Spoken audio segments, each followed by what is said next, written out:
Hello दोस्तों, आज हम आपको लेकर चलेंगे 2898 AD की उस दुनिया में जहां धरती बर्बाद के कगार पर है, जहां एक अमर योद्धा अपने पापों के बोझ से झुक चुका है, जहां एक निर्दोष माँ अपने अजन्मे बच्चों के लिए पूरी दुनिया से लड़ रही है और जहां एक लालची बाउंटी हंटर की किस्मत उसे एक ऐसी लड़ाई में धकेल देती है जो इंसानियत का भविष्य बदल देगी। दोस्तों, यह है कल्कि 2898 AD की अद्भुत गाथा, मिथकों, विज्ञान और भविष्य की सभ्यता का संगम। तो आराम से बैठ जाइए, लाइक और शेयर जरूर कीजिए और चैनल को सब्सक्राइब कर लीजिए, क्योंकि अब हम शुरू करते हैं एक महाकाव्य का सफर।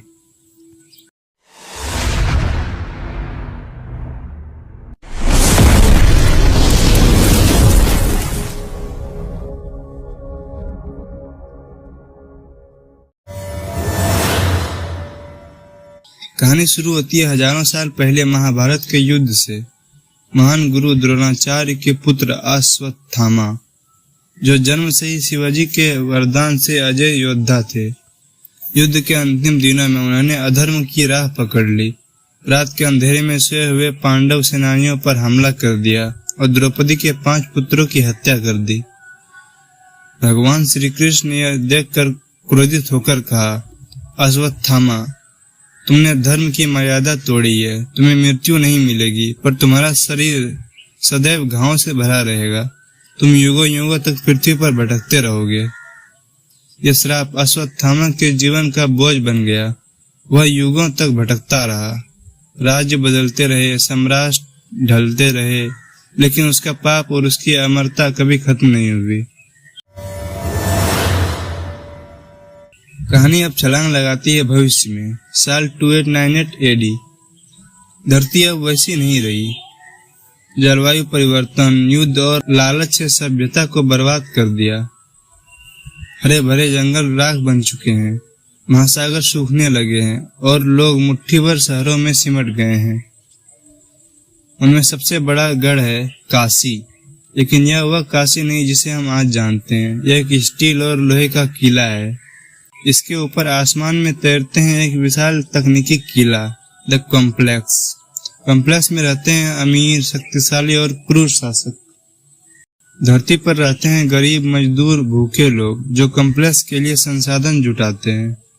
कॉम्प्लेक्स का शासक है सुप्रीम यास्कीन, एक रहस्यमय निर्दयी शासक जो खुद को अमर बनाने के लिए कुछ भी करने को तैयार है। उसके लिए इंसान बस बैटरी जैसे रिसोर्स हैं। इसी अंधकारमय युग में फिर से गूंजती है एक पुरानी भविष्यवाणी। जब अधर्म की पराकाष्ठा होगी, जब निर्दोषों का रक्त बहाया जाएगा, तब विष्णु का 10वां अवतार कल्कि जन्म लेगा और धरती को मुक्ति देगा। काशी की झुग्गियों में रहते हैं एक साधारण सी औरत, सुमाती।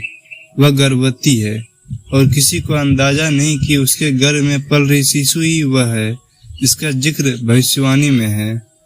लेकिन सुप्रीम यास्कीन और उसके वैज्ञानिकों को भनक लग जाती है।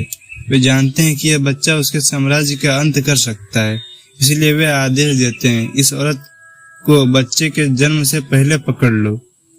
और इस तरह शुरू होती है सुमाती की जान बचाने की जंग। अब कहानी में आता है वह किरदार जो दर्शकों को सबसे ज्यादा पसंद आते हैं, भैरवा। भैरवा एक निडर बाउंड्री हंटर है। उसका सपना है कॉम्प्लेक्स में जगह पाना। वह मानता है कि कॉम्प्लेक्स ही असली स्वर्ग है, जहां अमीरों और ऐशो आराम है।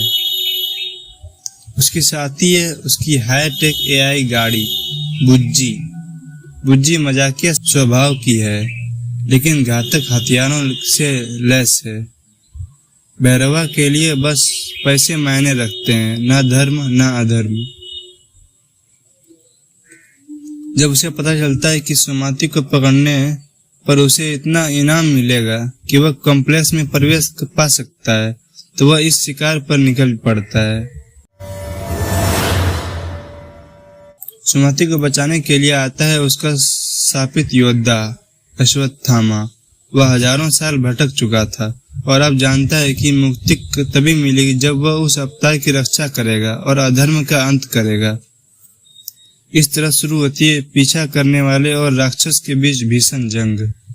एक ओर है फ्यूरिस्टिक हथियारों से लगे भैरवा, और दूसरी ओर दिव्य ऊर्जा और प्राचीन युद्ध कला में पारंगत अश्वत्थामा। उसकी पहली भिड़ंत ही दिखाई देती है कि यह लड़ाई सिर्फ दो इंसानों की नहीं, बल्कि दो युगों, लालच और धर्म के बीच की है। सुमाती जंगलों, खंडहरों और बर्बाद शहरों में भागती फिरती है। हर कदम पर उसे खतरा मंडराते हैं, या स्किन के सिपाही, रोबोटिक ड्रोन और डिजर्ट के लुटेरे। अश्वत्थामा उसके साथ ही एक छाया की तरह रहता है। वह न सिर्फ उसके रक्षक के रूप में बल्कि एक मार्गदर्शक के रूप में भी उभरता है। सुमाती अपने बच्चों की सुरक्षा के लिए वह सब कुछ दांव पर लगा देती है। उसे पता चलता है कि उसके गर्भ में पल रहा शिशु दुनिया के लिए आशा की अंतिम किरण है। जैसे जैसे कहानी आगे बढ़ती है, भैरवा को एहसास होता है कि यह शिकार उतना आसान नहीं है जितना उसे सोचा था। वह देखता है कि कॉम्प्लेक्स के शासक इतने निर्दयी है, कैसे वे गरीबों की जान का खिलौना समझते हैं। भैरवा के भीतर संघर्ष शुरू होता है। क्या वह सचमुच कॉम्प्लेक्स के खातिर एक अजन्मे बच्चे को मौत के हवाला कर देगा? दूसरी ओर अश्वत्थामा अपने पापों को बोझ से लड़ता है। वह जानता है कि यही मौका है जब वह अपने श्राप से मुक्ति पा सकता है। अंततः सुमाती को पकड़ लिया जाता है और कॉम्प्लेक्स के किले में ले जाया जाता है।